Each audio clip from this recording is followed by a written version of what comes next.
Hey everyone, welcome back to English Conversation Hub.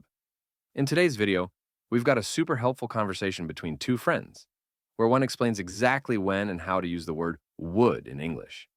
If you've ever been confused by sentences like, I would go if I could, or she said she would call me, then this video's for you. We'll cover common uses of would with real-life examples to help you sound more natural and fluent. So grab a notebook and let's dive right in. Hey, can I ask you something about English grammar? I keep hearing people say would in different ways, and I get confused. Yeah, sure. Would can be a bit tricky because it's used in several situations. Want me to break it down for you? Yes, please. That would be great. Haha.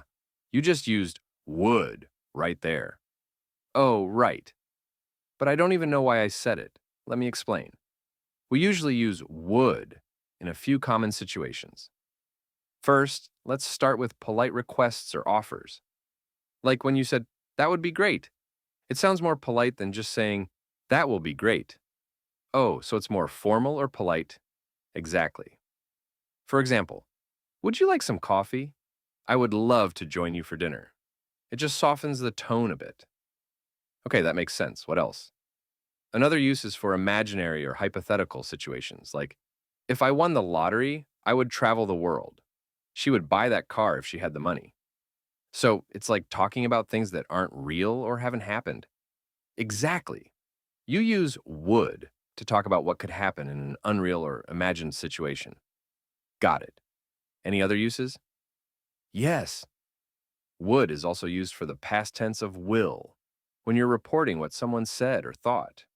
For example, he said he would call me later. I thought she would be here by now. Oh, that's when we're telling a story or reporting speech, right? Spot on. And here's one more. We use would to talk about repeated actions in the past, kind of like used to. For example, when I was a kid, we would go camping every summer. My grandfather would always tell us bedtime stories.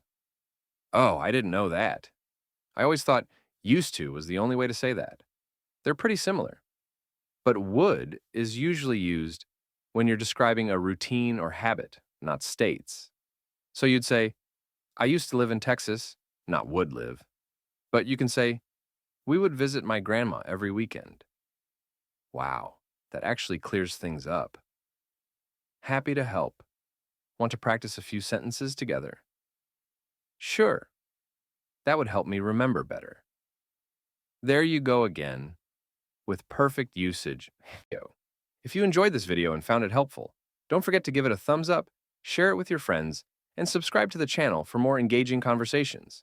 Thanks for watching, and I'll see you in the next video. Stay tuned and take care.